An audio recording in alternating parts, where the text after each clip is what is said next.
David, ¿por qué estamos con ese problema ahí, no?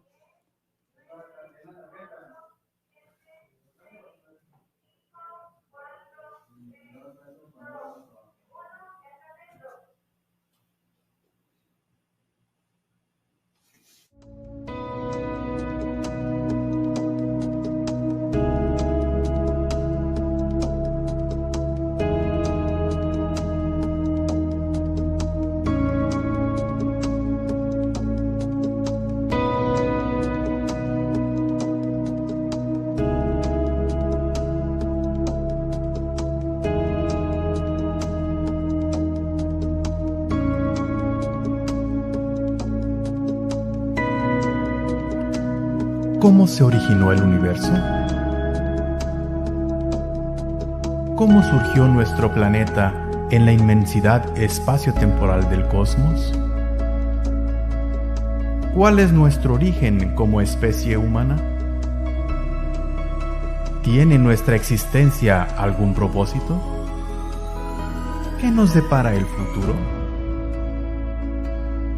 Son algunas interrogantes que como habitantes de este pequeño punto azul en el universo nos hemos hecho alguna vez y cuya respuesta trasciende a la eternidad. Fortalezcamos nuestra fe en estos tiempos de incertidumbre, conociendo qué dice la revelación sobre nuestros orígenes y nuestro destino.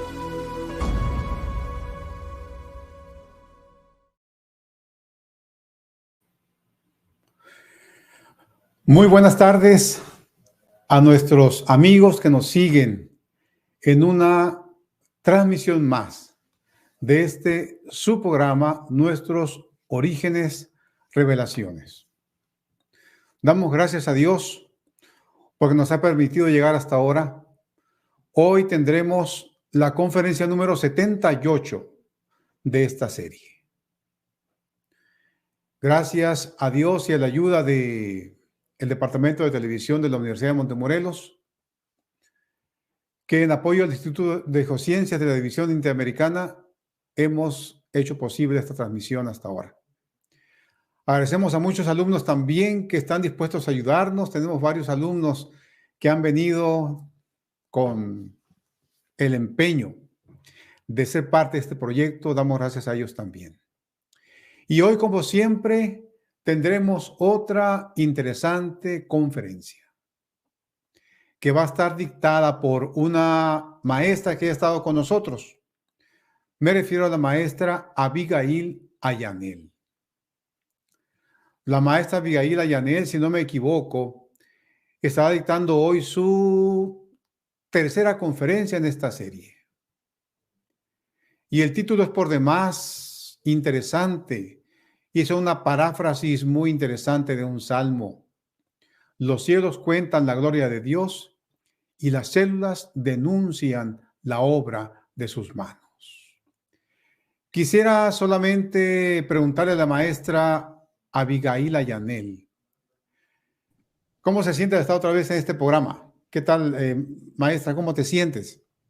Me siento muy contenta porque me recuerdo que cuando empezamos el programa o cuando iniciamos el programa lo hacíamos desde la oficina del doctor Luciano y ahora tenemos, o sea, tienen todo un set listo para esto y de verdad es de gran bendición para las personas porque a veces como cristianos nosotros no sabemos que hay muchos científicos cristianos allá que están estudiando cosas importantes y de verdad es un privilegio para mí poder ser parte de este evento una vez más. Qué bien, maestra. Muchas gracias. Muchas gracias por tus palabras que también son una motivación para todos los que formamos parte de este proyecto y para el público que no ha tenido la oportunidad antes de saber un poco más sobre la trayectoria académica de la maestra Ayanel. Voy a pedir a mi compañero, el maestro Tennyson Shirai, director de UMTV, que nos hable un poco más sobre la trayectoria de vida de la maestra Ayanel. Tennyson, bienvenido nuevamente. Gracias, doctor Luciano. Qué bueno, maestra Ayanel, que está con nosotros una vez más. Es una gran alegría para nosotros. Y la maestra Abigail Ayanel es de Guatemala. Ella obtuvo su licenciatura en biología por la Universidad Adventista de las Antillas y su maestría en biología por la Universidad del Estado de California, donde se enfocó en túneles de nanotubos. Interesante tema que estudió la maestra. Estas son estructuras en forma de tubos que ayudan a las células a comunicarse entre sí. Una especialista en células, actualmente es candidata al doctorado en biología molecular por la Universidad de Utah. Entiendo que la maestra nos está hablando desde Utah ahora en este momento, ¿verdad? Sí, es correcto. Ok, muy bienvenida maestra, y también damos las bienvenidas a nuestros queridos televidentes, ¿no? Y radioescuchas. Estamos transmitiendo este programa también por radio y por internet. Muchas gracias porque todos ya están conectados, muchos más se van conectando durante el programa y aquí estamos.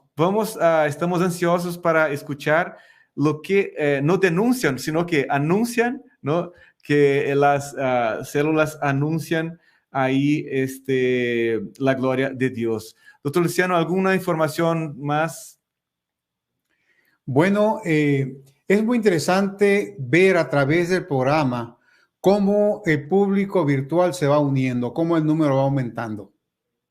Y también quiero decirle al público que como parte de este proyecto, estamos comenzando a editar pequeños videos que ilustran un poco más la conferencia que va a tratar ese día.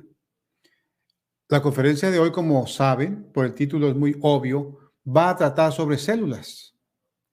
Así que antes de que la maestra inicie su plática de hoy, vamos a proyectar otro video hecho por un estudiante también que nos va a dar un preámbulo de lo que la conferencia tratará. Así que, maestra Yanel, ya que el video termine, siéntete con libertad de empezar con la presentación e invitamos al público para que esté atento, que tome notas, que haga comentarios, que haga preguntas, porque la maestra Yanel está deseosa de contestar también. Así que empezamos. Un ser humano adulto puede tener alrededor de 30 billones de células que están en constante división. Este proceso tiene una gran importancia en tu cuerpo, ya que esto permite sanar heridas, crecer y regenerar células viejas, dañadas o muertas. Pero, ¿cómo se dividen y cómo saben cuándo dividirse? Hay células que se regeneran constantemente para mantener los órganos y tejidos en perfecto estado. Algunas se renuevan a diario, mientras que las otras lo hacen una vez al mes, al año o incluso una vez en la vida. Las pequeñas células dependen de señales químicas para controlar el ciclo celular de la división. Las proteínas que regulan la multiplicación celular se llaman ciclinas y funcionan como un interruptor que activa y desactiva el ciclo celular. Cuando se presentan enfermedades como el cáncer, estas sustancias se encuentran en cantidades mayores. ¿No es sorprendente saber cuán importantes son estas pequeñas estructuras para la vida humana?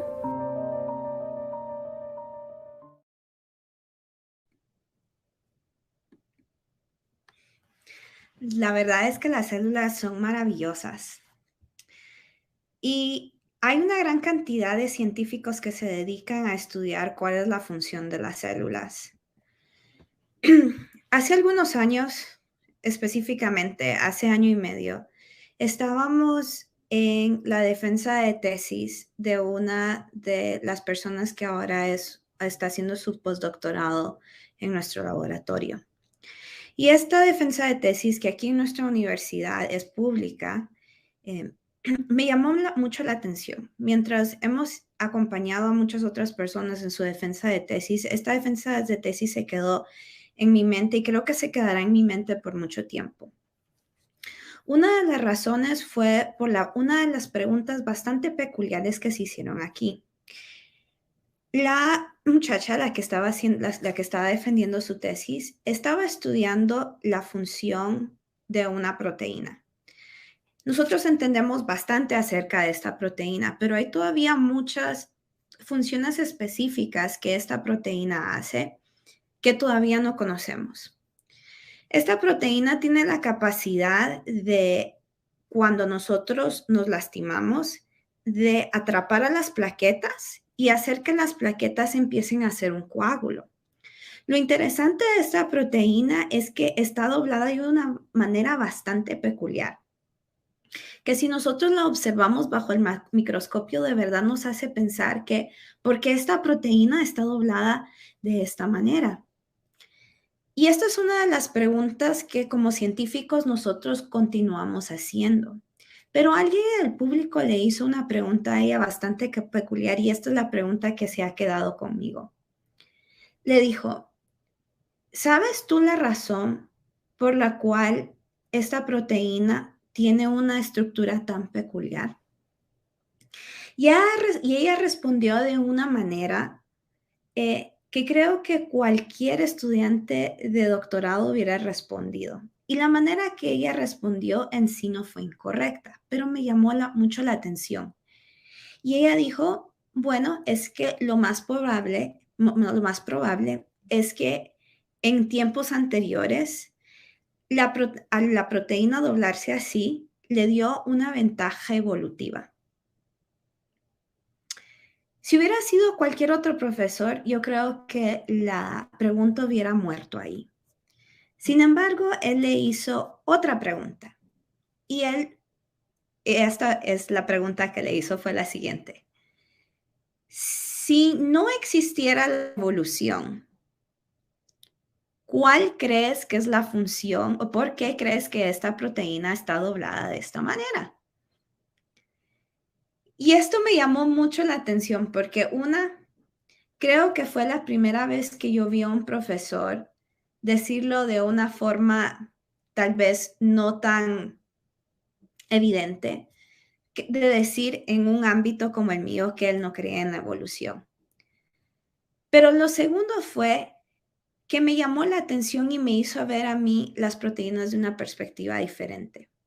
Porque mucho tiempo cuando nosotros estamos en nuestro ámbito de ciencia, cuando no entendemos algo, es muy fácil decir, tuvo una función evolutiva previamente, ahora no la vemos. Pero la realidad es que nosotros como cristianos y como científicos cristianos sabemos que aunque nosotros no conozcamos ahorita la precisa función de esta proteína fue creada por un diseñador inteligente, un diseñador perfecto, nuestro Dios. Y aunque aún no lo entendamos, la razón por la que esta proteína está doblada de una manera bastante peculiar es por una razón precisa que tal vez muy pronto llegaremos a entender. Y es que es la realidad. En nuestras células, nosotros vamos a encontrar muchas preguntas de las cuales nosotros no tenemos respuesta. Pero esto no quiere decir que no tengan un propósito o que hayan sido que simplemente han sido un remanente de la evolución. Yo creo que por eso es que conferencias como estas son muy, muy precisas y es muy importante tenerlas. Porque cuando nosotros como científicos nos enfrentamos al mundo de la ciencia, y no solamente a las personas que trabajan en ciencia, sino a personas que van a las universidades o simplemente tienen amistades, que a veces el asunto del origen de la vida llega a ser un tema central. Y a veces nosotros no sabemos cómo defender desde un punto de vista científico, porque es que nosotros no creemos que el origen de la vida sea al azar, sino que creemos que el origen de la vida tiene un diseñador detrás de él. Las células. En realidad, el ser humano, las plantas, los animales, cualquier ser vivo, está hecho de células. La célula es la unidad más pequeña que nosotros podemos encontrar que tiene vida. Y aunque las células son extremadamente pequeñas, aquí tenemos un ejemplo de unas células de páncreas. Aquí solamente en esta imagen de fluorescencia, se va al centro, solamente vamos a ver el núcleo y tal vez otros organelos que están aquí en verde. Pero la realidad es que aunque las células son bien pequeñas, son extremadamente complejas. Aquí no lo podemos ver. Pero si nos adentramos al núcleo, si solamente vemos un poro del núcleo, nos vamos a dar cuenta que son extremadamente complejas. Esto es simplemente un pedacito de la célula, simplemente como una puerta de la célula que nosotros estamos viendo aquí y vemos que es extremadamente complejo.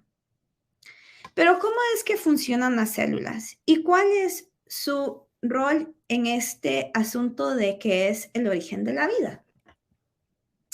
Las células, aunque son pequeñas, son una monstruosidad de complejidad. Cuando yo empecé a estudiar biología celular y empecé a ver lo complejo que era una célula, cómo hacía una proteína, cómo empacaba una proteína, cómo se comunicaban unas con otras, de verdad me dio la impresión de que yo estaba viendo una empresa extremadamente grande. Y de verdad quedé bastante absorta al ver que como una unidad tan pequeña podía tener una función tan específica y tan eficiente. En nuestro cuerpo, las células tienen diferentes funciones. Dependiendo de en qué parte de nuestro cuerpo, las células van a actuar de manera diferente. Cuando existe algo en el cuerpo o cuando hay ya sea nos enfermamos o hay alguna herida, las células empiezan a experimentar diferentes tipos de estímulos. Y cuando empiezan a experimentar diferentes tipos de estímulos, la célula empieza a reaccionar. A veces la célula necesita más receptores que están a la orilla de las células. A veces las células se dañan y necesitan poder reconstruir su membrana. A veces otras células les comunica que necesitan ayuda, que están siendo atacadas. Y las células empiezan a crear proteínas dentro de ellas, las empacan y las envían a otras células para que las puedan ayudar.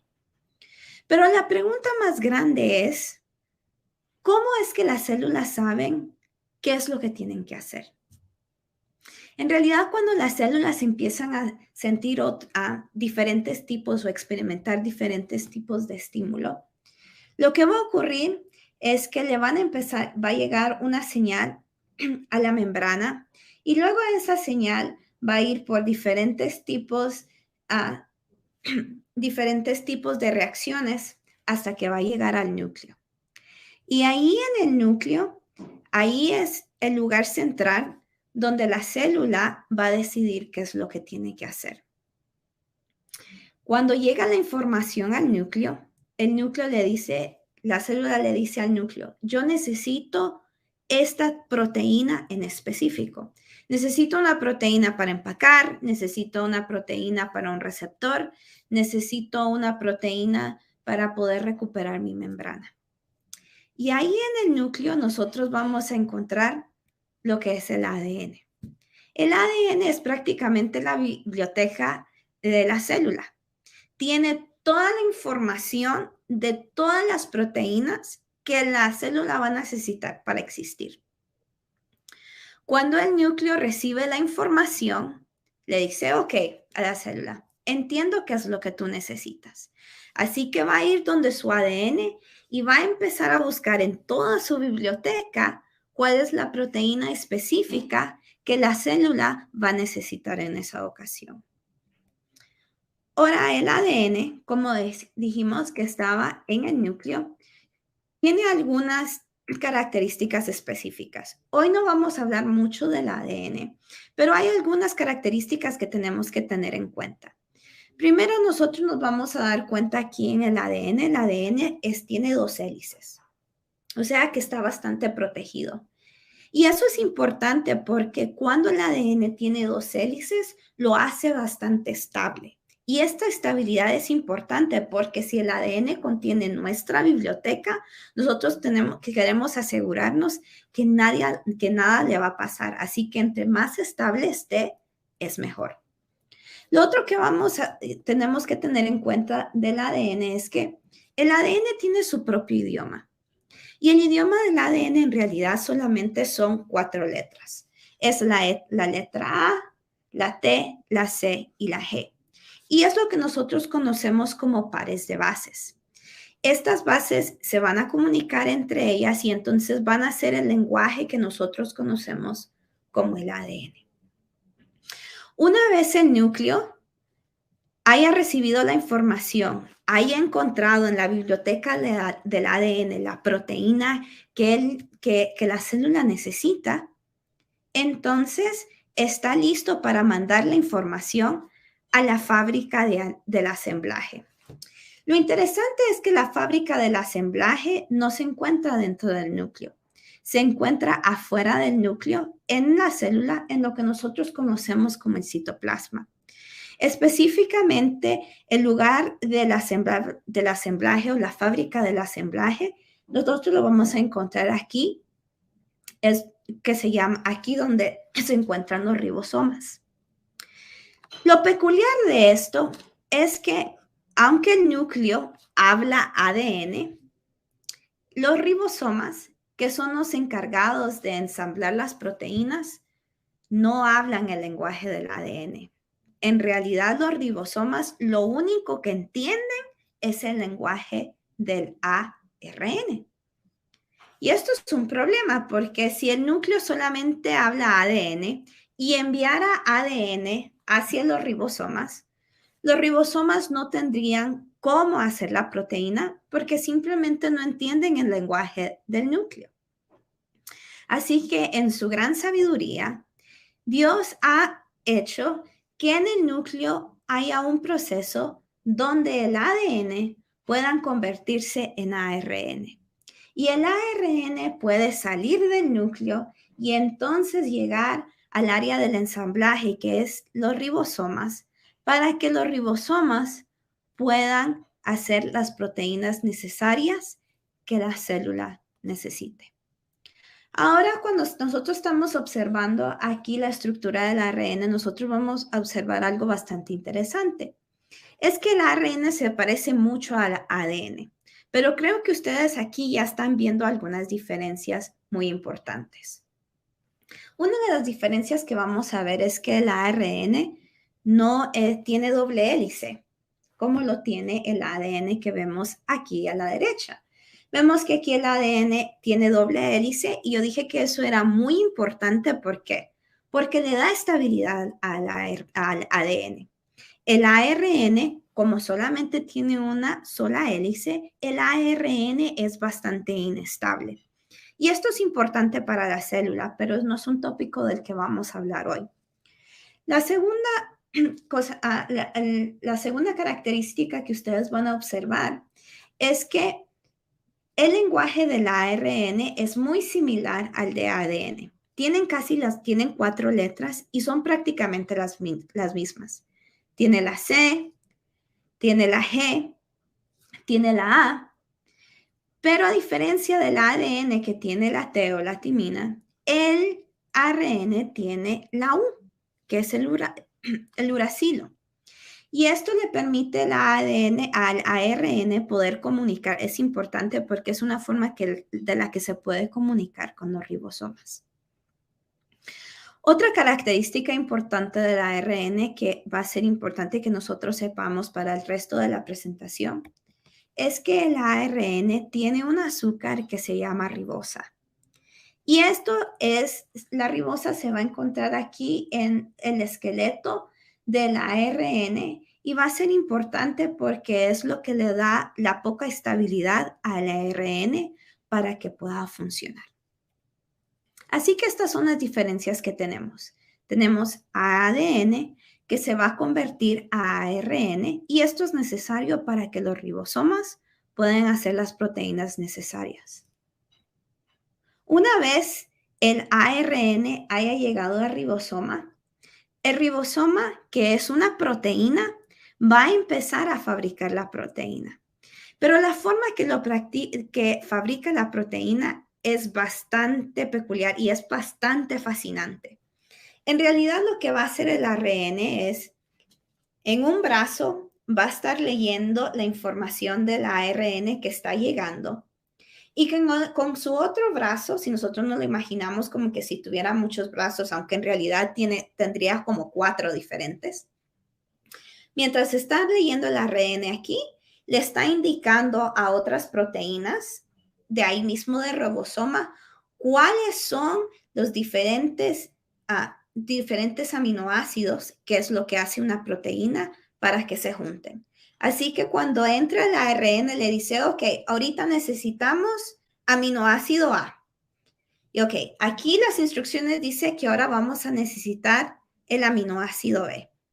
Y así poco a poco el ribosoma va leyendo la información que va entrando del ARN hasta hacerlo en una proteína.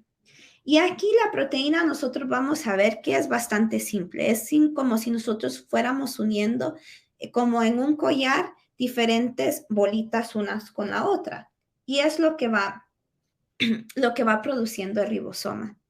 Una vez que se haya producido esta forma básica de la proteína, entonces dependiendo de los diferentes tipos de aminoácidos, que es lo que tiene la proteína, y las instrucciones que se les dé, la proteína tiene la capacidad de hacerse en diferentes formas. A veces las formas son bastante complejas o a veces simplemente son algunas que otros dobleces. A veces las instrucciones les dicen a las proteínas que se tienen que juntar con otras proteínas para hacer una estructura más grande, como es el caso de los ribosomas. Así que si nosotros vamos a hacer un repaso general, ¿cómo es que esto ocurre? Primero vamos a tener el ADN, donde se encuentra toda la información. Luego del ADN se va a convertir en el ARN para que los ribosomas, que son el lugar de ensamblaje, puedan entender el idioma del ARN. El ARN después va a viajar a los ribosomas y entonces se va a convertir en una proteína. Pero aquí es donde las cosas se hacen interesantes. Para que el ADN se convierta en ARN, va a necesitar una proteína. Lo que ocurre es que para que el ADN pueda convertirse en ARN, el ADN no lo puede hacer solo. Entonces entran algunos traductores, que en este caso son las proteínas, y le dicen al ADN, no te tienes que preocupar, nosotros vamos a empezar a transcribir toda la información que tienes en el idioma de ADN y lo vamos a hacer ARN. Una vez el ARN esté hecho, entonces vamos a necesitar las proteínas, que los ribosomas son estructuras de proteínas, para que vayan leyendo el ARN y entonces vayan haciendo la proteína que la célula necesita hacer. Pero entonces aquí es donde entramos en un enigma. En los orígenes de la vida, nosotros sabemos que ellos presumen que lo primero que existió fue la célula. Y para que la célula pueda existir, necesita tener proteínas. Y aquí es donde se hace interesante el asunto. ¿Qué vino primero? ¿El ADN o la proteína? La mayoría de personas dicen, es fácil, es el ADN, porque si no tenemos la biblioteca donde está guardada toda la información para hacer una proteína, entonces no tenemos forma de hacer la proteína. Pero para hacer una proteína a base de ADN, nosotros necesitamos proteínas para convertirlo en ARN y después necesitamos proteínas para convertir el ARN en una proteína que necesitamos. Ok, entonces no puede haber sido el ADN. Entonces dicen, primero vino la proteína. Pero entonces entramos al mismo problema, un problema desde el círculo. ¿Qué vino primero, el huevo o la gallina? Porque si tenemos la proteína primero, entonces ¿de dónde vino la información para hacer la proteína? Y este es uno de los problemas que se ha enfrentado en los orígenes de la vida por mucho tiempo. Sin embargo, en los 1980, en la comunidad científica hubo un boom muy grande. Y ese boom fue que muchos científicos empezaron a enfocarse de cuál era el rol de ARN. ¿Será que el ARN solamente nos va a funcionar para convertir ADN en proteína? ¿O tal vez tiene alguna otra función? Y aquí es donde vino la teoría del ARN. Si nosotros nos damos cuenta, el ARN, aunque no es ADN, se parece bastante al ADN. Y entonces científicos empezaron a postular si quizás el ARN puede ser usado como una biblioteca. Se parece al ADN, tiene estructuras similares, tiene funciones similares. Y dijeron quizás al inicio no había ADN y no había proteína, sino lo que existía era simplemente ARN. ARN pudo funcionar como biblioteca. Pero lo que hizo hacer esta teoría del ARN todavía más popular fue que se dieron cuenta que el ARN tenía la capacidad de funcionar como una proteína en ciertos casos. O sea, tenía la capacidad de unir un aminoácido con otro, que era lo que hace una proteína. Así que la comunidad científica dijo, aquí solucionamos el problema. No existió ni siquiera primero el ADN o la proteína. No tenemos ese problema. En realidad, al inicio, simplemente fue el ARN. Y a base de esta teoría o a base de esta hipótesis, es que muchas personas han tratado de explicar el enigma del origen de la vida entre qué vino primero, el ADN o la proteína. Y en realidad, si nosotros solamente vemos la evidencia que estamos viendo ahorita, el ARN se parece al ADN, el ARN tiene algunas capacidades que tiene la proteína. Entonces, pareciera que esto es una explicación bastante adepta al enigma del origen de la vida. Tal vez de verdad iniciamos de ARN. Pero hoy vamos a hablar acerca de cuál es la problemática que nosotros tenemos con esta teoría. Aunque nosotros respetamos las hipótesis propuestas, hay problemas bastante grandes con la hipótesis o la teoría del ARN haber iniciado antes que el ADN o la proteína. Uno de los problemas más grandes que tenemos es la inestabilidad y el problema de la síntesis del ARN. Yo no sé si alguna de las personas que están en el público alguna vez ha trabajado con ARN. Pero en mi laboratorio tenemos una persona solamente que trabaja con ARN, porque el ARN es tan inestable que nosotros decimos que si vemos mal al ARN, el ARN se deshace. Y esto tiene una función bastante importante en la célula. Nosotros no queremos mucho ARN en la célula porque si el ARN tiene la capacidad de ser estable, entonces la célula estaría produciendo la misma proteína. Así que es importante para nuestras células que el ARN sea inestable. Pero esto también causa un problema para las personas que promueven la idea de que el ARN fue lo que inició la vida. El problema número uno que nosotros vemos dentro de aquí es el origen del ARN. Nosotros sabemos que para que exista el ARN, al menos tenemos que tener las 4 bases A, tenemos que tener la G, tenemos que tener la C y tenemos que tener la U. Y tenemos que tener también el azúcar. Al menos 5 componentes importantes para que se pueda fusionar la molécula del ARN.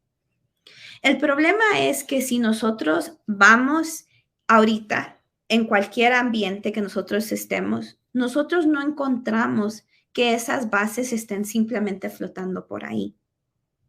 O sea, en el aire, en el agua o en cualquier otro substrato, nosotros no encontramos las bases necesarias para hacer ARN,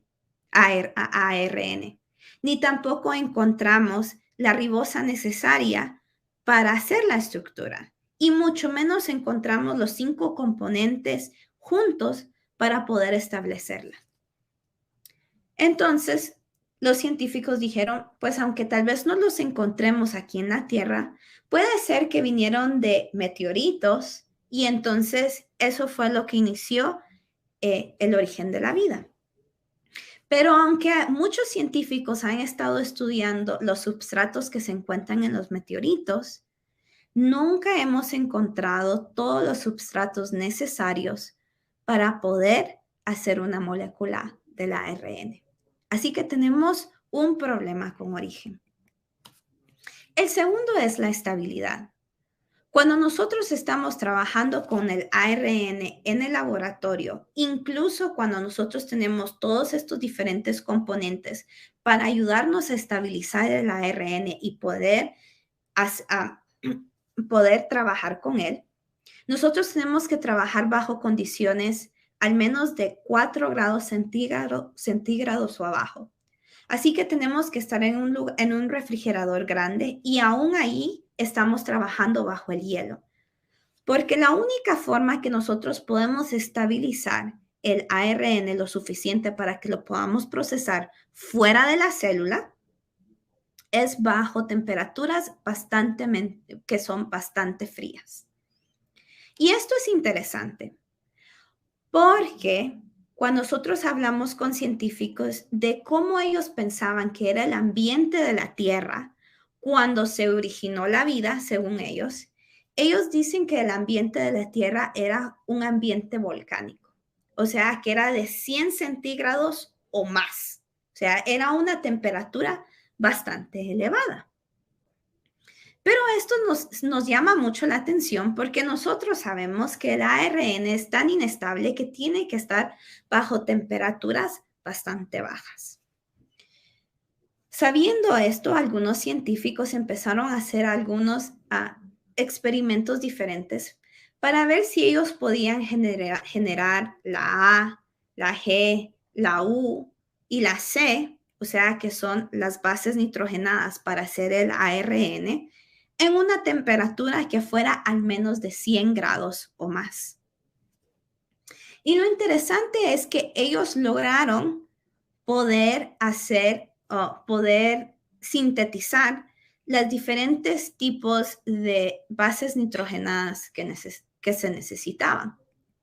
Aquí tenemos un ejemplo de las bases nitrogenadas. Aquí tenemos una G y una C que se complementan en el ADN, pero que no se complementan en el ARN.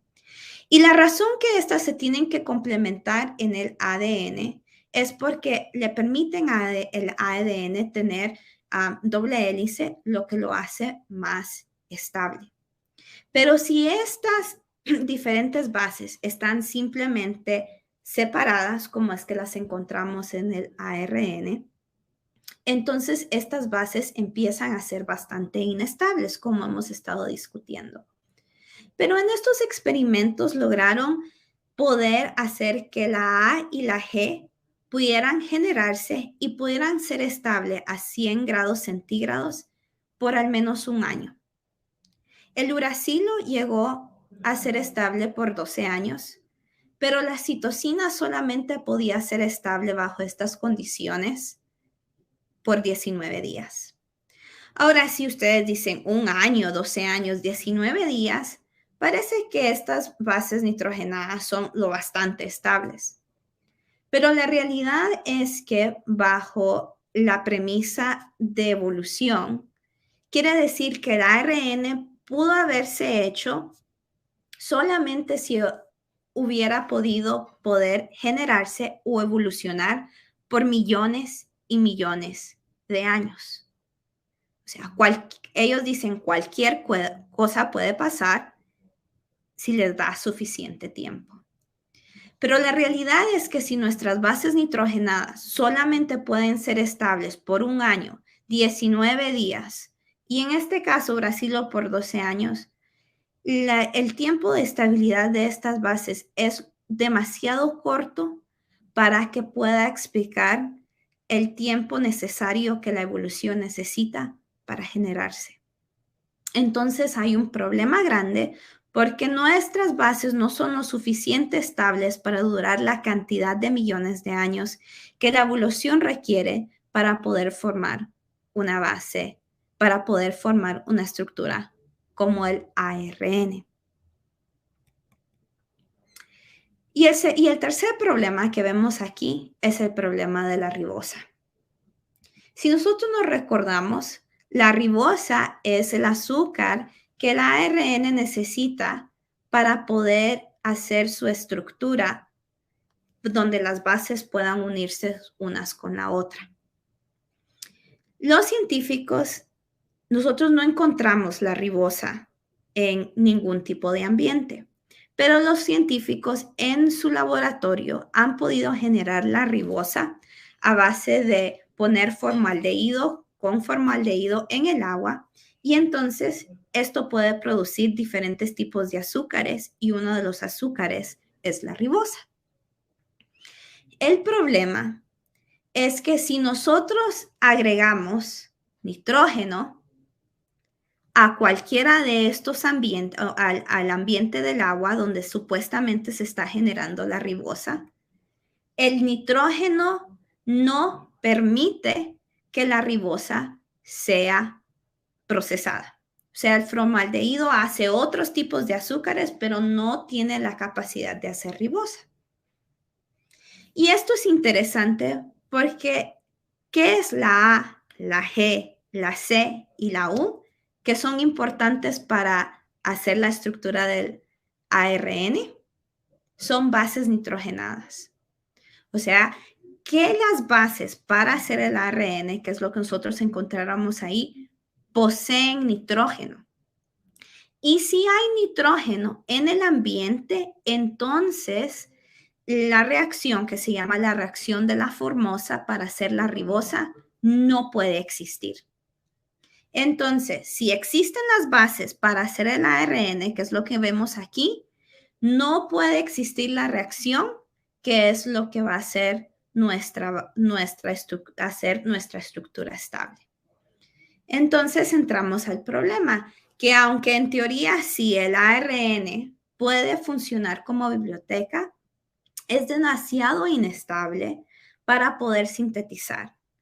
Porque no puede ser estable a temperaturas altas como los que ellos creen que es en la que se originó la vida. Y es porque las bases nitrogenadas no permitirían que se formara el azúcar necesario para poder hacer la estructura, que es lo que provee la poca estabilidad que tiene esta molécula. El problema número 2 es que el ARN no es proteína. Aunque bien es cierto que en el laboratorio hemos logrado ver que el ARN tiene alguna de las funciones de la proteína, no puede hacer todas las funciones necesarias que las proteínas hacen cuando nosotros necesitamos generar más proteínas al base de ADN. ¿Qué es lo que puede hacer el ARN? El ARN puede enlazar la cadena de ARN, entonces aquí puede enlazar el fosfato con el azúcar, que es lo que nosotros necesitamos para hacer esta cadenita que vemos aquí atrás. También tiene la capacidad de romper esta cadena, que es muy importante cuando nosotros estamos tratando de generar más información a base de la biblioteca.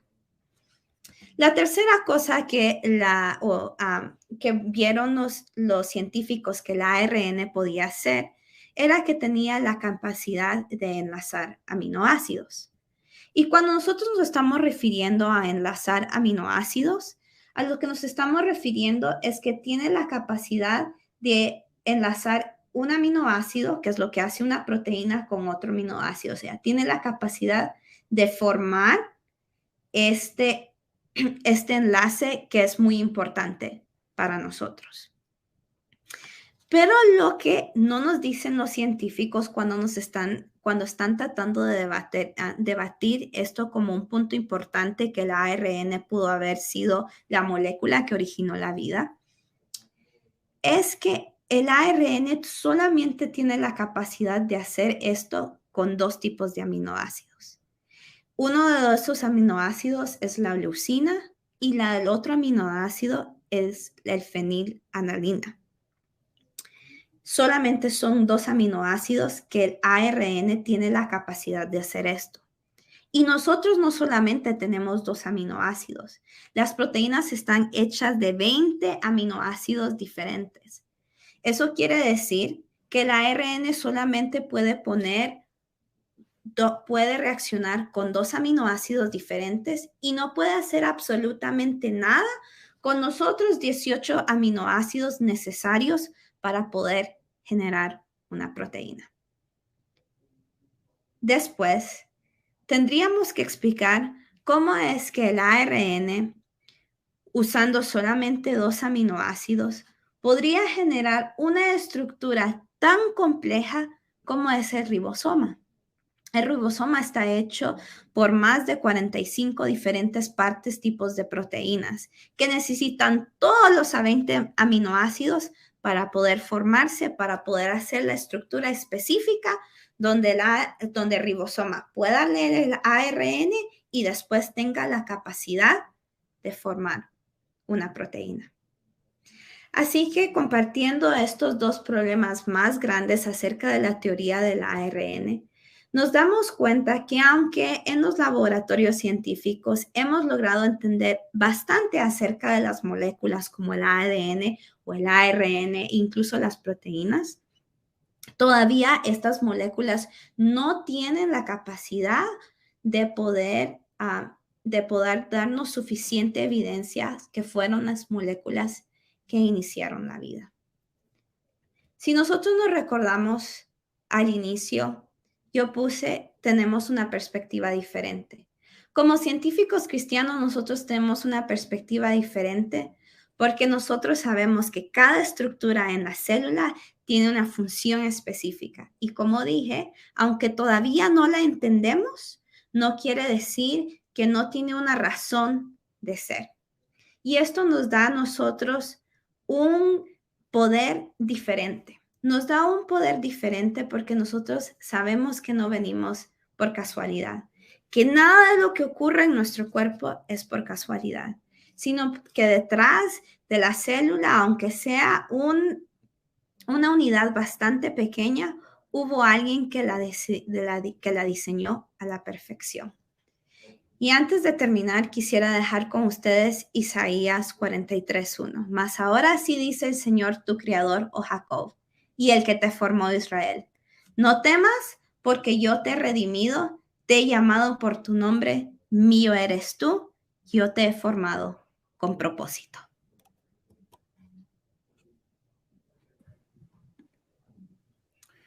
Muy buenas tardes nuevamente al público que se unió durante la transmisión. Al inicio teníamos menos de 20, ya subió bastante. Damos una bienvenida a los que se unieron a la programación. Tuvimos a la maestra Abigail Ayanel con una interesante plática. Y mientras elaboran sus preguntas, comentarios, de hecho ya hay algunas preguntas por aquí, qué bueno. Los invitamos para que sigan haciendo preguntas, comentarios, expresen sus dudas a la maestra Ayanel. Ella, en la medida de lo posible, está dispuesta a contestar nuestras inquietudes. Y saben, mientras ustedes elaboran sus preguntas y comentarios, vamos a aprovechar para enfatizar algunas actividades que estamos promoviendo de parte del Instituto de Geociencias de la División Interamericana. Y el primer anuncio, estimado público, es el séptimo Congreso sobre Creación Bíblica y Diseño Inteligente. Este congreso, como hemos venido anunciando, se va a celebrar los próximos 10, 11 y 12 de febrero. Ahí vamos a ver ese es el anuncio general del congreso.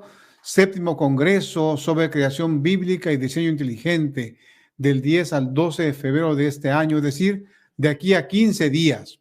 Y saben, como para cada uno de estos congresos, tenemos también un set de conferencias de interés desde un punto de vista científico, desde un punto de vista religioso, desde un punto de vista académico.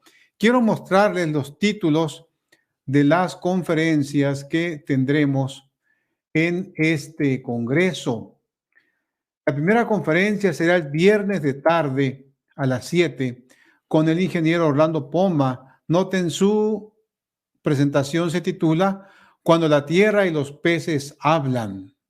Tendremos esa misma tarde, después del culto de adoración del viernes, tendremos otra conferencia por el pastor, por el teólogo y astrónomo Raúl Sotelo, titulada La Luna, testigo fiel de la creación. Una interesante conferencia, ya he tenido oportunidad de escucharla con él y es una conferencia muy instructiva.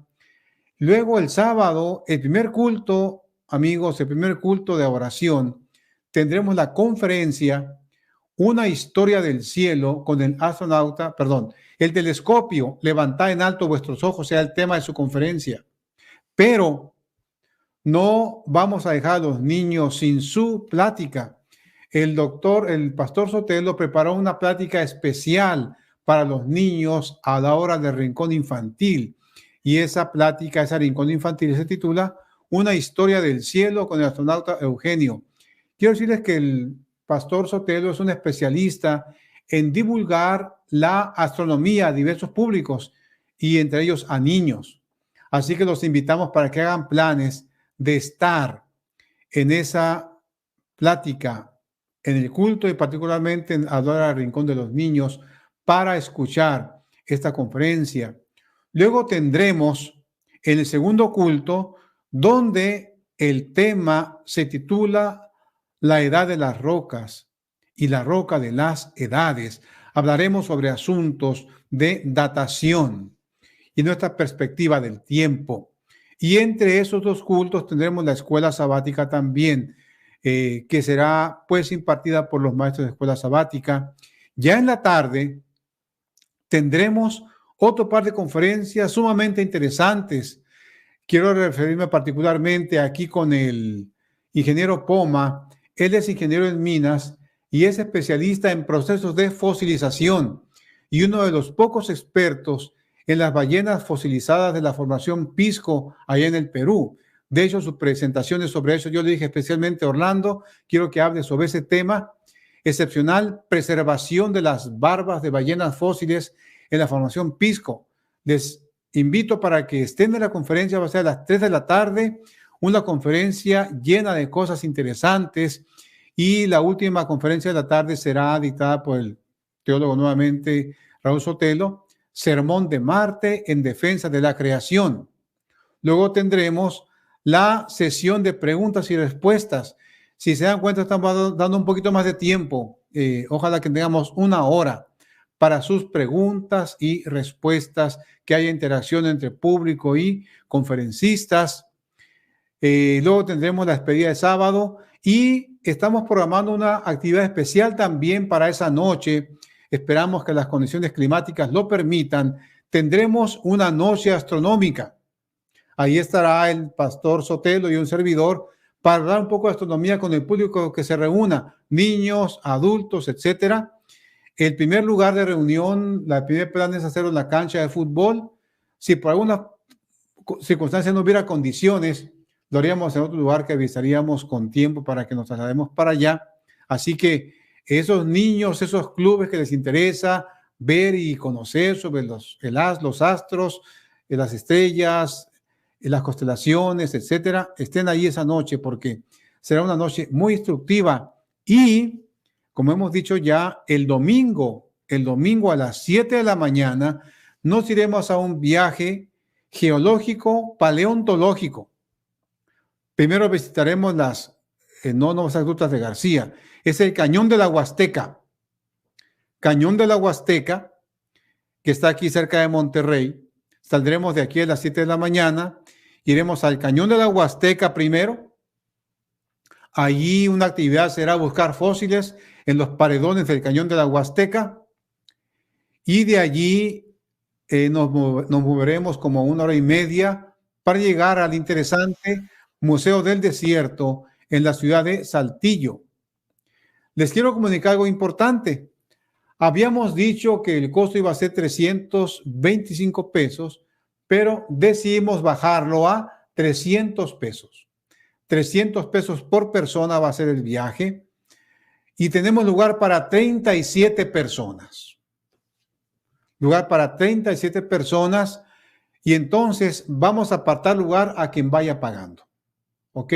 No vamos a permitir que, mira, apártame 6 y lo otro lo pago, no. Vamos a pagando y apartando por asuntos de logística. Aquí la señorita Julie Jerónimo nos está ayudando con la logística de este viaje. Es su teléfono. Pónganse de acuerdo con ella, por favor. Si quieres apartar, hay que, pues, dar el monto económico por asuntos de logística. Tenemos una fecha límite para esto, es como el 8 o 9 de febrero. Así que si quieres ir con tus hijos, tu familia, tu amigo, tu novia, etcétera, hagan arreglos con ella para que tengamos una experiencia inolvidable. El doctor, el ingeniero Poma va a ser un instructor en el viaje, él sabe mucho de fósiles. Estaremos ayudándole también con esa actividad de instruir a la gente en los procesos de fosilización, nuestra cosmovisión, etcétera.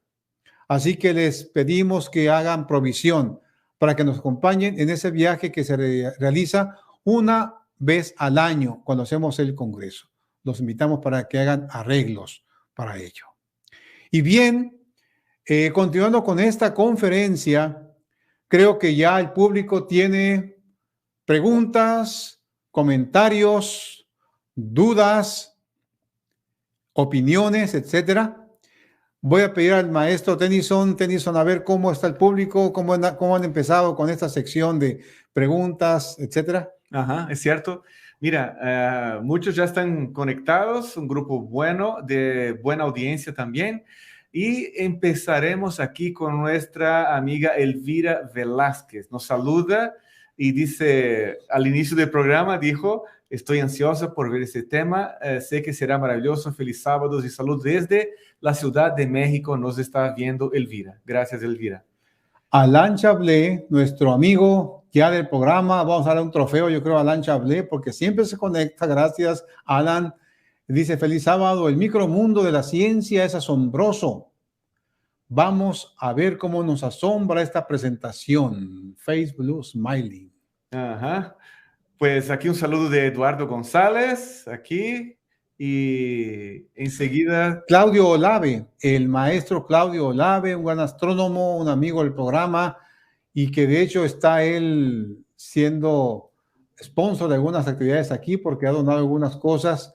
Saludos desde Calama, Chile, donde están los telescopios más grandes del mundo. Feliz sábado, a ver cuándo vamos por ahí, profe Olave, para ver las constelaciones con esos grandes telescopios. Y aquí el administrador de Fe y Ciencia Guatemala nos saluda aquí a nuestra paisana, doctora Abi Ajanel, o Ayanel. La verdad, ¿cómo se pronuncia su nombre, maestra? Ajanel. Ajanel. Estamos aquí, Ayanel. Okay. Ajanel, entonces. Está muy bien. Eduardo González dice, Dios les bendiga, hermanos de la Universidad de Montemorelos, por tan interesante programa de nuestros orígenes. Dios les cuide y les proteja siempre. Muchas gracias. Igualmente, Eduardo. Y nuestro estimado amigo de la Universidad de Linda Vista nos saluda también. Gracias, Gudiel Roblero. Valdez Zúñiga, feliz sábado, buenas tardes. Dios les bendiga en gran manera.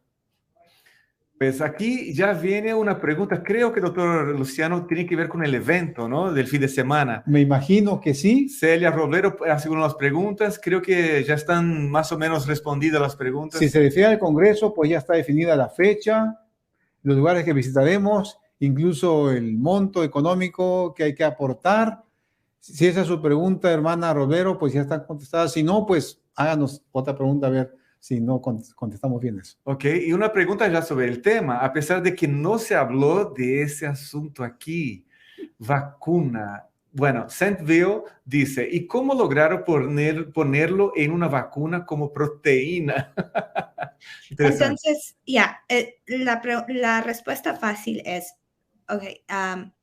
el asunto que el ARN sea extremadamente difícil de aislar.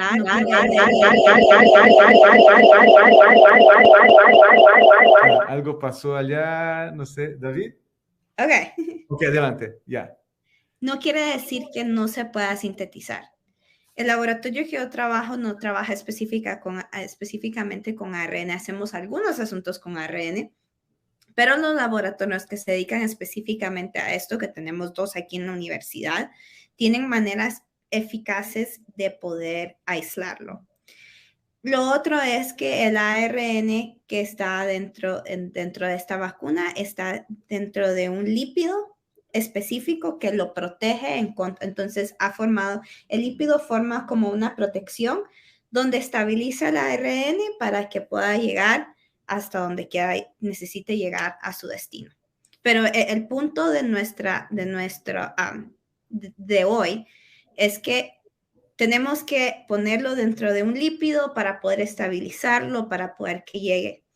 En el asunto de los orígenes de la vida, supuestamente, según la hipótesis de la evolución, no hay ninguna de este tipo de protección, ¿verdad? Solamente es un lugar donde es extremadamente árido, áspero, caliente, no hay protección. Entonces, en situaciones de temperaturas como estas, es prácticamente imposible que el ARN se haya podido formar. Muy bien, gracias, maestra Ajanel. Y tenemos aquí una pregunta de uno de los catedráticos de la Universidad de Montemorelos, el maestro Ismael Chablé. Él es químico también. Pregunta a Janel, dice: feliz sábado a todo el equipo de NOR. Una pregunta: ¿qué piensa de las vacunas RNA contra el COVID? ¿Realmente son vacunas o terapia genética? ¿Qué piensa de los virus RNA? Entonces, los virus de RNA es una realidad de la vida. El VIH, tenemos virus de RNA. El asunto que los virus el asunto de la virus no es algo vivo, ¿verdad? Y los virus también, ellos vienen encapsulados en cierto tipo de proteínas para que puedan propagarse. Entonces, ellos entran a la célula, hacen que la célula haga las cápsulas que los tienen que proteger, después matan a la célula y entonces pueden esparcirse. Entonces, los virus de ARN existen, pero entonces ellos tienen sus propios métodos para protegerse. 2, el asunto con las vacunas del COVID-ARN, yo creo que ustedes se recuerdan que yo dije que el ARN es bastante inestable y eso es importante para la célula porque se degrada. En realidad, el ARN tiene como 10 horas de vida dentro de la célula o menos. Y eso es el ARN que de verdad se necesita. Entonces, dentro de nuestras células hay otras proteínas que media vez el ARN ya haya sido traducido por los ribosomas, empiezan a degradarlo. Y eso es lo que ocurre con las vacunas que tenemos ahora, ¿verdad? Hacen que genere la proteína que necesitamos porque tiene la información, pero después empiezan a degradarse. Y entonces eso es otro de los por los que nosotros defendemos haber sido creados por Dios, ¿verdad? El creacionismo. Siempre va de ADN a ARN a proteína. Nosotros nunca vemos que vaya del lado contrario. Y eso es una de las preguntas que aunque ellos proponen que se puede hacer, dentro de lo que nosotros hemos visto y que hemos podido observar, nunca vemos que vaya de regreso de ARN a ADN. ¿Para qué? Y entonces eso va en contra del dogma. Hay ciertos tipos de virus que lo hacen, pero eso es otro tema y lo hacen de una manera específica, teniendo proteínas específicas. Y entonces por esa razón es que nosotros no creemos que sea una terapia génica. Ya. Interesante. Muy bien, aquí Marquina Mimi menciona: excelente programa, Dios les bendiga, y nos saluda desde Chicago, Illinois. Muchas gracias por estar con nosotros. Tenemos a Geraldo Almeida desde Brasil, que yo recuerdo no habíamos tenido a Geraldo Almeida antes. No. Bienvenido, Geraldo. Hola, soy Geraldo, directamente de Brasil. Paz y gracia. Igualmente para ti, Geraldo. Bienvenido y ojalá que nos acompañes cada sábado en este programa. Ok, Néstor Martínez, gracias por este interesante programa. Tema. Andrómeda Elizondo, bienvenida hermana Andrómeda, siempre nos acompaña. Bienvenida al programa. Buenas tardes, luego lo veré completo en tarde, pero con el gusto y el interés de siempre. Felicitaciones a la ponente y al equipo del programa. Feliz sábado. Gracias a usted, hermano. Bueno, y Elena Cholfi también siempre con nosotros. Gracias, Abigail. Qué compleja la creación de nuestro Dios, perfecta y única. Nos habla Elena de Argentina, Tucumán. Y Anthony Coban, se comentó que el nitrógeno no deja que se forme la ribosa, pero las bases nitrogenadas tienen nitrógeno. ¿Cómo es que ahí no es afectada la ribosa? Ya, entonces el asunto de eso es que media vez la ribosa ya esté hecha, puede interactuar con las bases nitrogenadas. O sea, ellos no tienen problema de interactuarse una con otra. La ribosa puede interactuar con las bases nitrogenadas de forma fácil.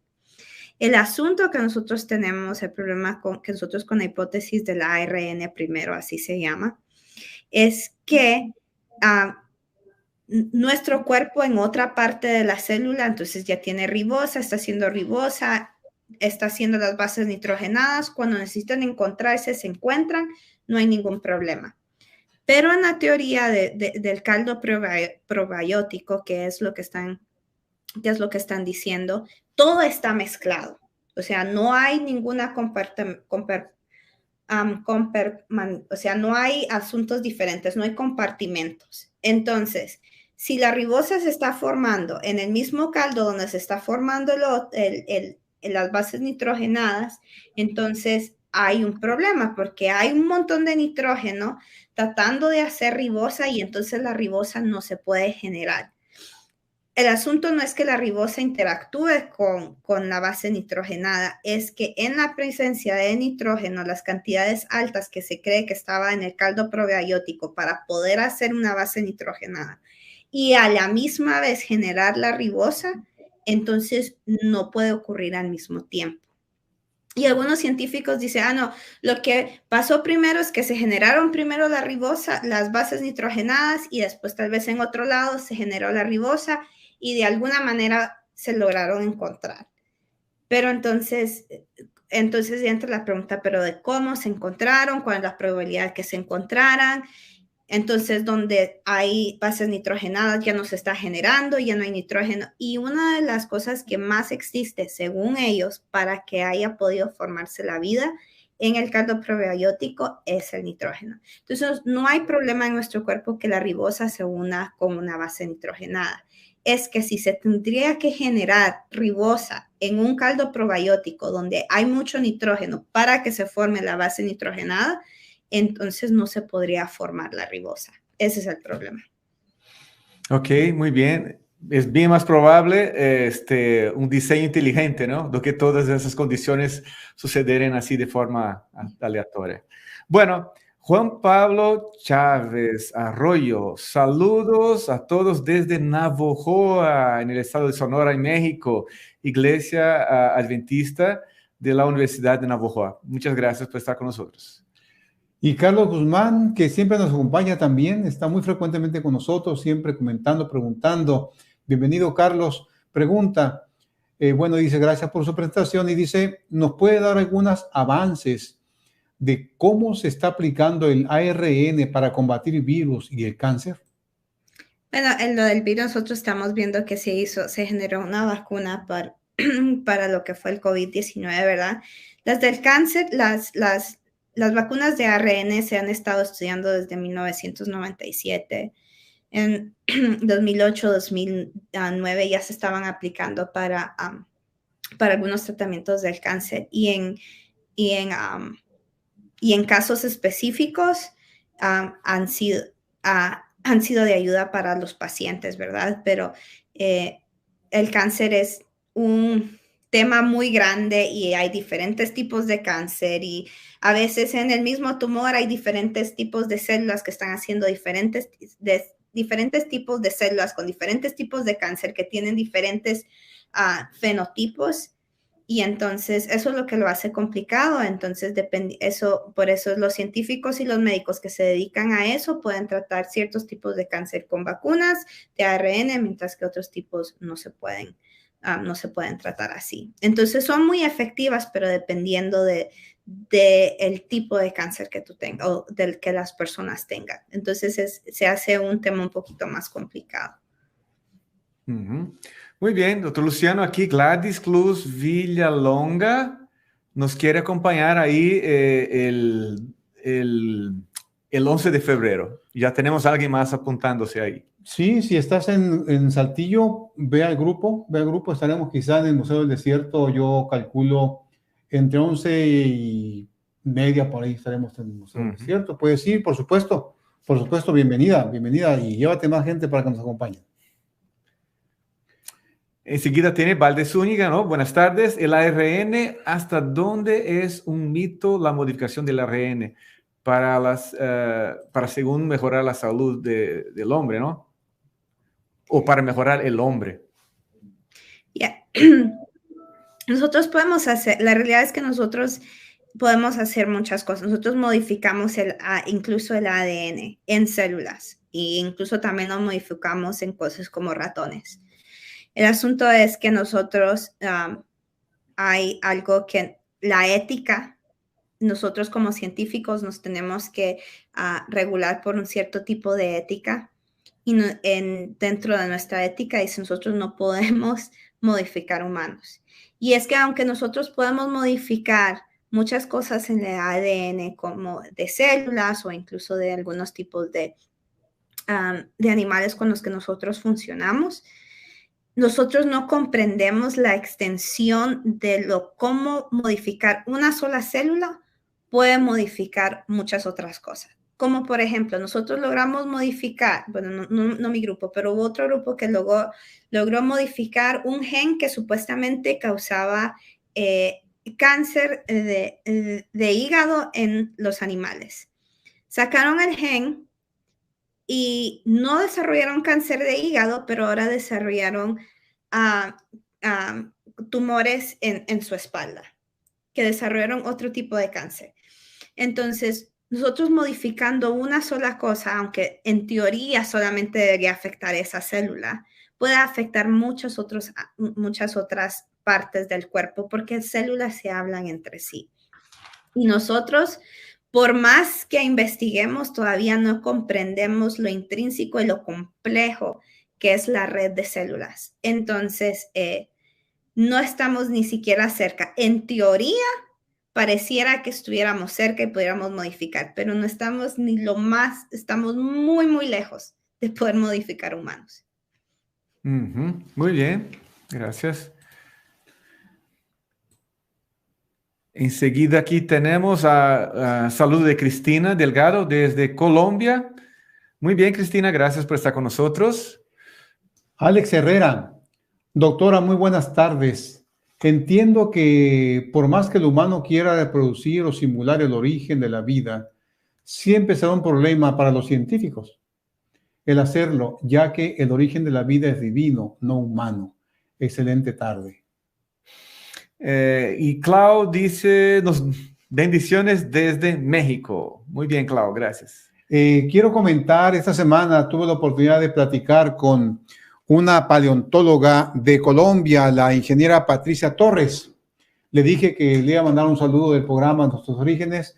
Ingeniera, si me está escuchando, bienvenida al programa. Ellas están allá estudiando unos fósiles de plesiosauro allá en Colombia. Platiqué con ellas esta semana y les dije que les hacía saludar. Así que a las dos, la maestra Alba y la ingeniera Patricia, bienvenidas si nos están escuchando por allí. María Chala, me gusta mucho este tema. Feliz sábado, mis hermanos en Cristo. Ok, y Anthony Coba, gracias por contestar mi pregunta. Bendiciones, feliz sábado, saludos desde Ciudad del Carmen, en Campeche. Feliz sábado. Y Clau dice, es mi segundo programa y son muy interesantes. Bueno, pues ha perdido los demás, están ahí en YouTube. Si quiere verlos 78 que van ya, gracias a Dios. Así es. Invita a sus compañeros, sus amigos, sus incluso compañeros de trabajo, personas que estudian juntos. Es un tema muy importante, son temas muy interesantes para todas las personas. Saintville, de nuevo aquí menciona, en algún momento se podrá utilizar la nanotecnología para atacar a las células cancerígenas, así como los virus encapsulan las células buenas. Nosotros, el asunto con el cáncer es, como dije, es un tema complejo, pero a veces como científicos si a nosotros nos da, si en mi caso a mí me diera cáncer en cualquier tipo de parte del cuerpo, yo puedo extraer las células del tumor,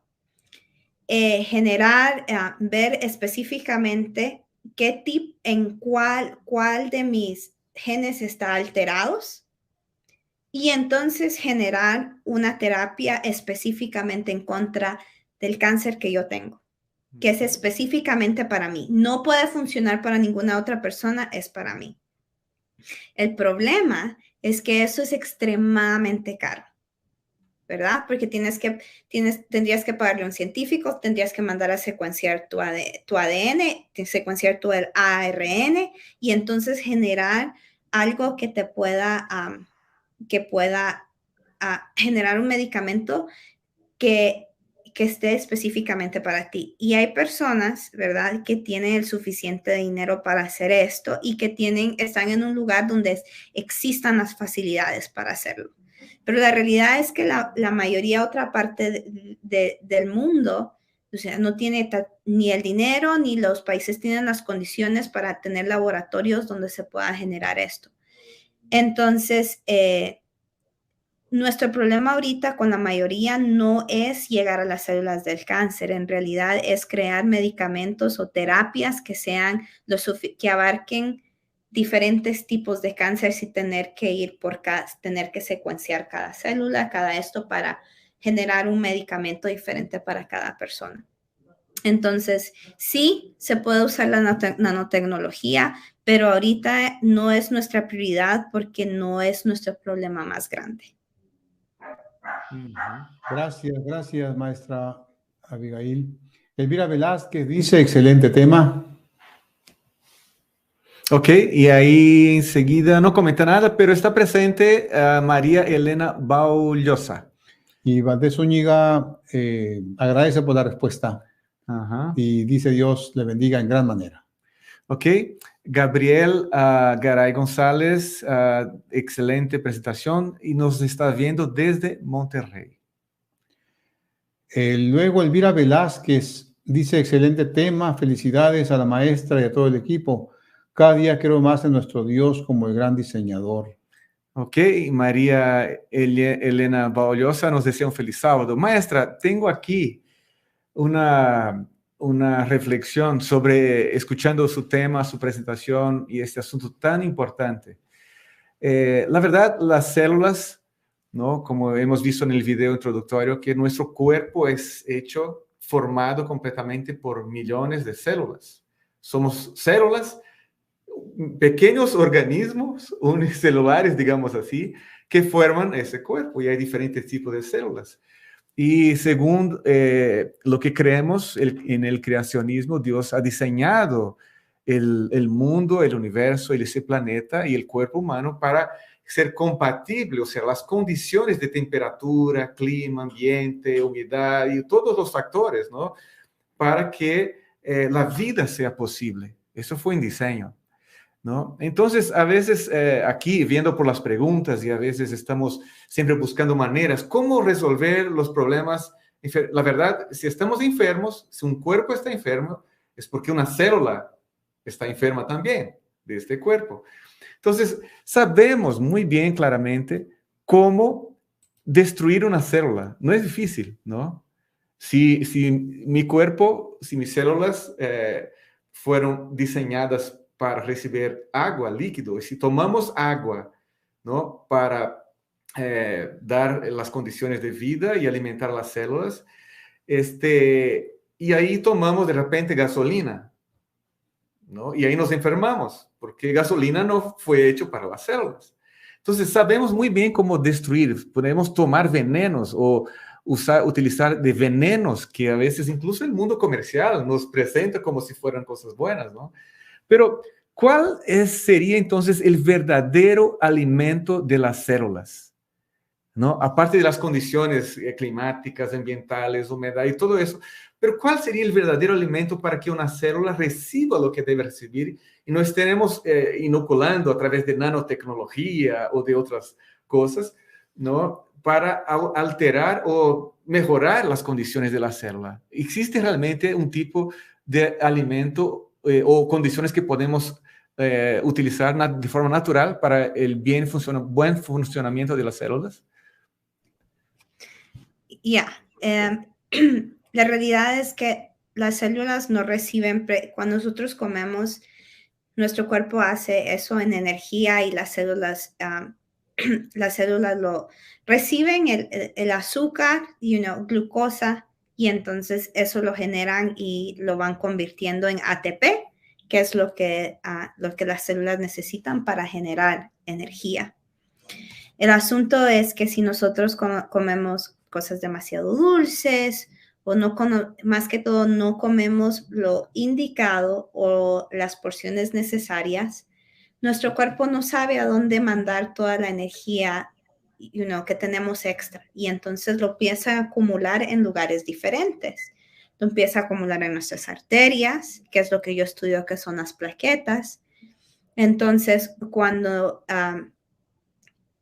ya no nos llega la energía que nos debe de llegar, estamos poniendo, nuestro cuerpo empieza a tratar de ubicar, es como si estuviera entrando un camión al lugar del almacén y ya no hay dónde guardar las cosas en el almacén. Entonces el almacén empieza a poner cajas en la calle, en el parking lot, donde pueda, ¿verdad? Y entonces eso es un problema y entonces eso nos genera enfermedades. También, ¿verdad? Dependiendo de lo que comemos, a veces nuestro cuerpo no puede absorber ningún tipo de nutriente o energía, y entonces hicimos a nuestro cuerpo gastar toda esta energía. Nuestro estómago piensa que nosotros estamos llenos y entonces no nos beneficiamos de los alimentos que comemos. Y en realidad, ¿verdad? Cuando nosotros ya estamos enfermos, ¿verdad? Entonces a veces ya es necesario los medicamentos, pero en realidad si nosotros cuidamos de lo que nosotros comemos, nosotros podemos ayudar a nuestras células a mantenerse saludables y entonces saber, y es importante porque nuestras células también tienen la capacidad de saber cuando están enfermas, autodestruirse, ¿verdad? Entonces, si nosotros mantenemos nuestro cuerpo comiendo lo que de verdad es lo que debemos de comer, entonces nuestras células pueden regenerarse, pueden saber cuándo autodestruirse y entonces evitar toda la cantidad de enfermedades que nosotros tenemos.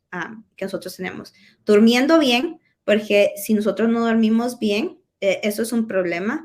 Cuando nosotros nos estamos enfermos, a veces nosotros queremos tomar medicamento para seguir trabajando y nuestras células necesitan energías porque nuestro cuerpo empieza a generar una cantidad de células para poder combatir las enfermedades y nosotros tenemos que darle a nuestro cuerpo el descanso necesario que necesita, que es uno de los problemas más grandes que tenemos ahorita, y entonces también alimentarlo con lo necesario y con lo que es saludable para nosotros. Ahora, otra pregunta, maestra Yanel. ¿Cuál ha sido tu experiencia trabajando con colegas que sin duda no comparten tu cosmovisión? ¿Cuál ha sido tu experiencia? ¿Cómo te has sentido en ese entorno rodeado por muchos científicos, me imagino, pues que tienen otra cosmovisión? ¿Cuál ha sido tu experiencia en ese aspecto? Es interesante porque aunque hay colegas que son bien extremadamente, podemos decir hasta mean, o sea, que son groseros al poder hablar de esto, la realidad es que si tú hablas con la mayoría de personas, de científicos, ellos están más abiertos a la idea de que hay algo más para explicar, lo que ocurre.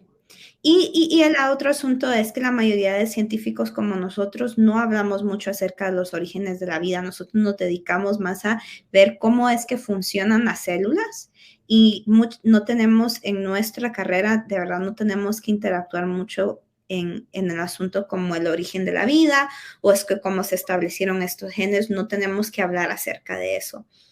Pero como hay personas tal vez que pueden ser hasta incluso muy groseras, yo digo que el 80% de personas están abiertos a la idea de que puede haber un diseño inteligente, no necesariamente llamarlo Dios, pero de que hay un diseñador detrás de todo esto, porque cuando entiendes la complejidad, es muy difícil poder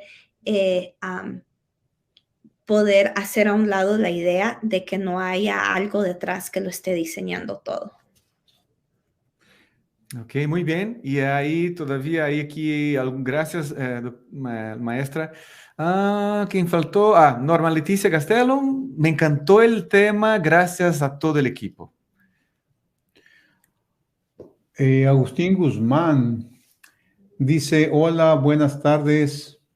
Me gustaría saber si las vacunas del COVID-19 podrían modificar nuestro ADN y qué efectos secundarios podría causar. Gracias. No, las vacunas no modifican nuestro ADN, no es como funciona el dogma central, vamos de ADN a ARN, no va del lado contrario. Pueden haber efectos secundarios, sí, pero no precisamente porque tu ADN fue modificado, sino simplemente porque tal vez alguna de las cosas que está dentro de la vacuna, por alguna razón tú tal vez puedas ser alérgico o o por algunas otras causas. Pero porque tu genética ha sido modificada, no, eso no puede ocurrir. Muy bien, aquí enseguida Elizabeth Mendoza comenta, a causa del pecado entró la enfermedad y la muerte, aunque lleves un estilo de vida saludable, es correcto, bajo esta condición estamos. Lidia González comenta, Cristina Delgado, excelente conferencia, Dios les siga bendiciendo. Muchas gracias, doctora Abigail, y espero que pronto la veamos nuevamente compartiendo estos maravillosos temas. Dios les bendiga, un abrazo. Ok, Saint Villa nuevamente menciona aquí, hablando en un sentido bíblico, puede ser que nos enfermamos o nos crezcan células malas por los pecados o por la conciencia que tenemos del bien y del mal. Está preguntando, ¿es posible que nos crezcan células malas por la conciencia o el pecado? Siempre dice mente sana en cuerpo sano. Nosotros todos tenemos problemas porque nosotros ya fuimos concebidos en pecado, ¿verdad? Dios creó a Adán y a Eva perfecto, pero media vez ellos decidieron pecar, ¿verdad? Entonces hubo ellos tenían que comer del árbol de la vida para mantenerse eternos, pero media vez ellos ya no tuvieron acceso, entonces la biología, ¿verdad? De lo que, cuando entró el pecado, entró la muerte. Entonces entraron muchas mutaciones diferentes de que nosotros ahora lo estamos siguiendo heredando y heredando y heredando, ¿verdad? Y eso no lo vamos a poder cambiar. Nuestra mente no creo que por la conciencia podemos cambiar células malas o buenas, pero a causa de la ansiedad, ¿verdad? No tener o el estrés, en vez de poner nuestras cargas sobre Dios, ¿verdad? Nosotros a veces internalizamos eso y eso puede causar que hayan algunos diferentes tipos de efectos en nuestras células. Puede que ya no durmamos bien, tal vez ya no estemos haciendo ejercicio y todo eso puede afectar nuestro estilo de vida que llega a afectar nuestras células, ¿verdad? Pero eso es no precisamente porque nuestro cerebro puede hacer que nuestras células cambien, sino porque las consecuencias de no tener confianza en Dios y no tener una mente sana puede llevar a afectar nuestras células más tarde. Y yo creo que aquí vi un comentario que en Loma Linda hay hermanos longevos con una vida saludable excelente y mueren de cáncer. Es cierto. Tú puedes nacer predispuesto a tener cáncer. Y aunque hagas todo bien, todavía puedes morir de cáncer. Pero si haces todo mal, entonces mueres más temprano, ¿verdad? Y tienes una calidad de vida mucho más que no es tan buena, ¿verdad? Entonces, como nosotros como pecadores y en un mundo de pecado, es cierto, nosotros no podemos prevenir muchas enfermedades y ya está dentro de nuestra genética, pero no quiere decir que nuestra calidad de vida tiene que ser mala si no seguimos las instrucciones. Correcto. Pues bien, gracias, maestra Yanel. Hemos tenido una conferencia muy interesante, muy instructiva, llena con información que puede ayudarnos en nuestra vida. Hay todavía comentarios, preguntas, a Marlene Ponce, Elizabeth Mendoza, pero vamos a concluir la presentación, no sin antes anunciar la conferencia para el próximo sábado. Próximo sábado tenemos otra dama, ahora no de Guatemala, sino ahora de Brasil, la maestra Maura López, doctora Maura López. Ella va a hablar sobre los océanos como evidencia de diseño. Es una presentación que ya he escuchado a ella en vivo y no se la pueden perder. Es una presentación sumamente interesante también, con cosas que el común de la gente no sabemos. Así que los invitamos para que nos acompañen el próximo sábado con la conferencia Océanos, evidencia de un diseñador, con la doctora Maura López, que enseña biología allá en el Brasil. Bueno, tenemos que concluir el programa. Agradecemos al público su amable cooperación con preguntas, comentarios, etcétera. Están llegando más comentarios todavía. No tenemos tiempo de tomarlos en cuenta, pero los invitamos para que sigan acompañando, y también enfatizamos las actividades del Congreso el 10, 11 y 12 de febrero para que estén con nosotros. El Congreso no cuesta, el Congreso es gratis, no hay que inscribirse, usted puede acceder, ya sea online o presencialmente en la iglesia. Lo que sí cuesta un poco es el viaje, pero vale la pena. Así que los invitamos para que estén con nosotros. Por hoy, gracias, muchas gracias. Que Dios los siga bendiciendo y nos veremos con la ayuda de nuestro Dios el próximo sábado. Que Dios les bendiga a todos.